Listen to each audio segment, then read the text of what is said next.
Hey guys, so tonight we are travelling back to Tanzania and I really can't wait to get back and see the children and see the dogs and see my home.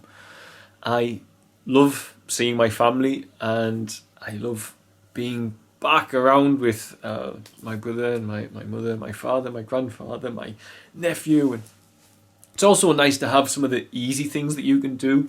Like yesterday, we could go and get a takeaway soy chai from somewhere, which was like really pleasant. Not going to happen in Tanzania, so. But that stuff aside, I miss the feeling that I have in Tanzania, which is that I'm doing what I was born to do. Dare I say, or dare I be as dramatic as to say that?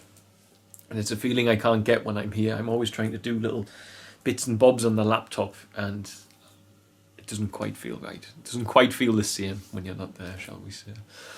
So I've had a busy few weeks. Fritzy and I have been very, very busy. It hasn't been that laid back, lots of visiting and stuff like this.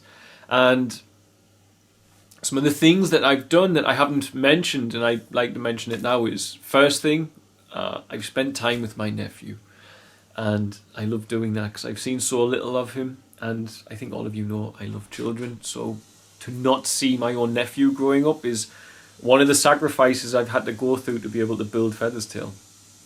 Another thing we've been doing, Fritzy and I have been planning our wedding, and that included choosing the correct church for us to be married in. And I say church very loosely because it's not actually a church as such, it's our type of church, God's church. And other than that, what else have we been doing while we're here?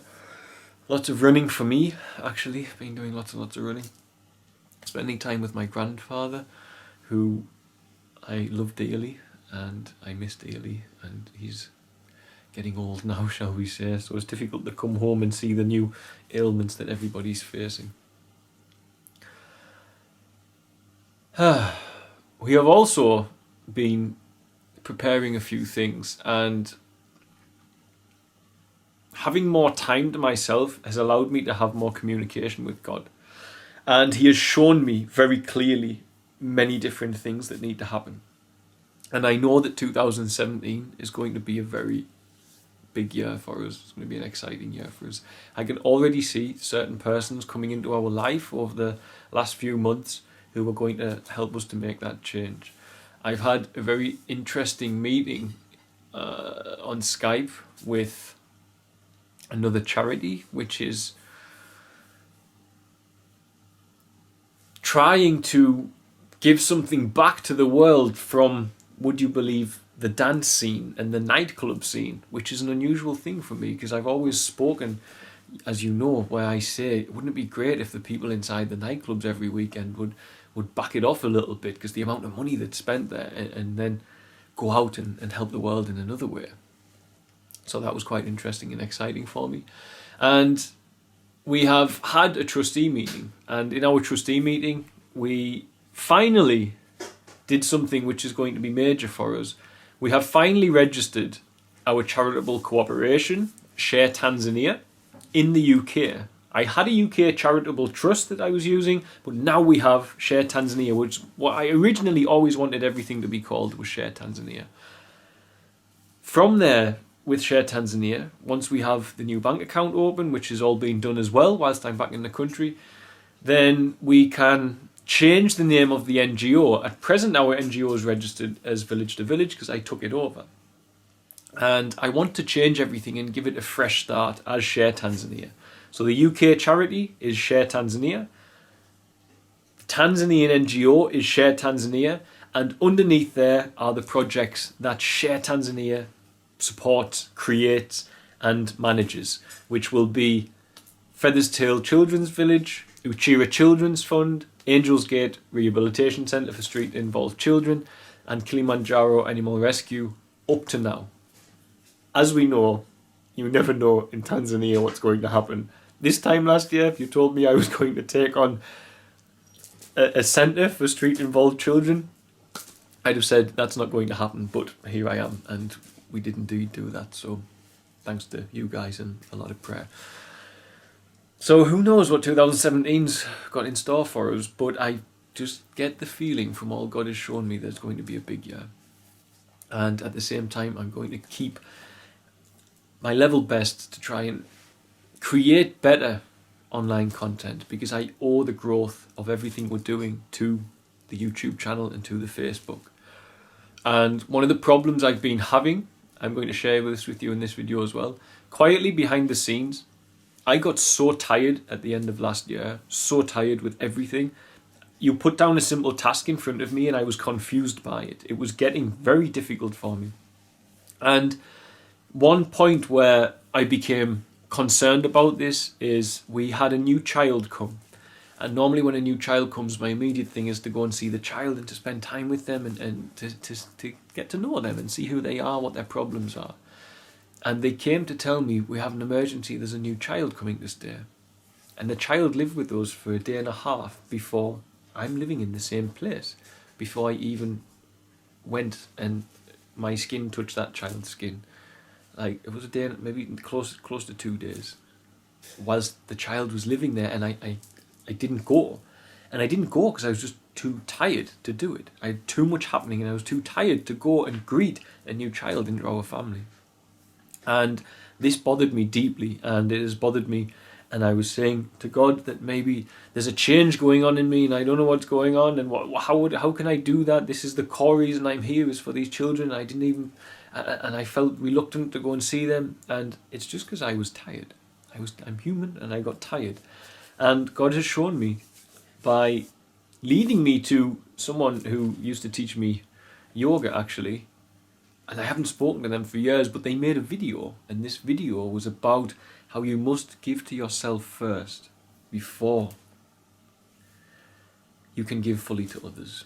Now, this is an obvious thing to me. I know this so clearly, and I learned this a long time ago, but I was so caught up in everything that was happening, I didn't realise that the time for me had slowly gotten smaller and smaller and smaller, to the point where the time for me was a run after the sun had gone down as quick as I could, just so I could get back and start some more work. And this is not enough. This is not nourishing enough for me as a human being to be able to give myself as much as I can.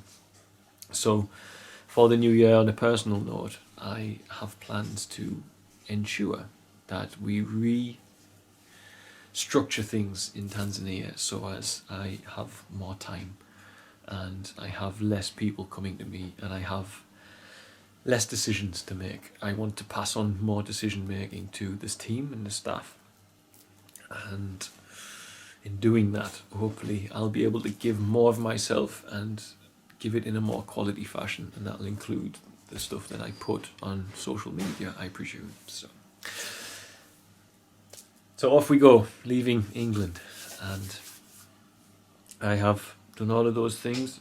I've seen some things that I'd rather not see whilst I'm here, just quickly as well. I saw a poster in Leeds, Fritzy saw it, and it said, unbelievably after my video about homeless persons, it said, "Think before you give, because you might be feeding my addiction." Now, that might be true. You might be feeding a homeless person's addiction, but it spoke volumes to me about the way society is going here, when you've got advertisements to put people off helping other people.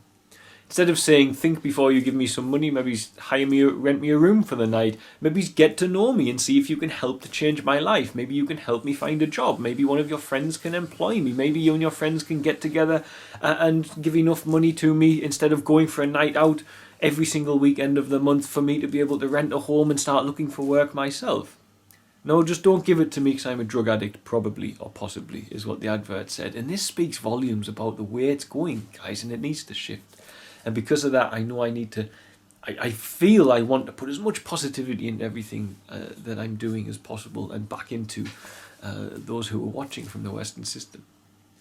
Adverts putting people off from sharing with homeless.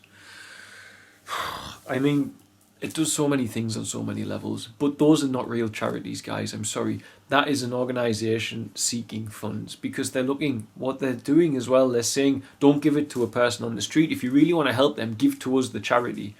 But to me, for sure, in some instances that makes sense and it might work. But what it's doing to the people is saying, It's not your business to help others. It's the business of an organisation or an institution. And subconsciously, those charitable advertisements to do that are doing a lot of damage to the way people see themselves, I feel. How can people go out and share when they're being told if you do it, you'll make a mistake and you'll actually harm people? And they'll go, whoa, it's not for me to share. It's for these institutions and organisations to fix it. And this is the problem. This is the problem.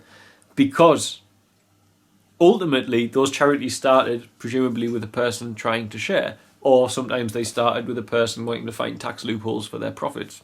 Sadly, this happens with some of these foundations.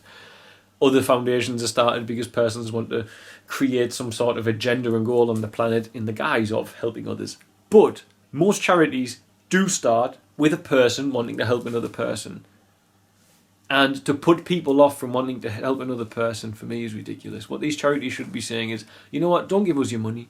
Don't give them your money, but get your friends and family together if you truly care. Tell them I found this person, I've become friends with them, they sleep on the streets and they need this much money to be able to get a house and then get on benefits and then maybe get a job from there. That would be the more ideal advert instead of think before you give to me in case you're feeding my addiction. What if that's just a person without a drug addiction who's genuinely hungry and cold? What if they just done to that person's chances of getting something to eat today? So I saw some things that I wish I hadn't seen whilst I'm here. But other than that, it's been a very positive stay. But I cannot wait to get back home and to start making these new videos. And also, I was contacted, as you know from my last video, by Moses, and they are waiting for me to get back to go and see this child. So probably first video you're going to see when I get back to Tanzania is a visit out to my friends at the Maasai tribe to evaluate whether or not this child is coming to live with us. But judging from what I've seen and what I've heard, the child is quite sick and struggling with malnourishment, so they probably will be another member of our Feathers Tail family, putting us on 55 children. Let's see what 2017 has in store. If it grows like 2016, that will put us on close to 300 children this time next year. So, so more the merrier, I say. And everybody's welcome. Okay, much love, guys.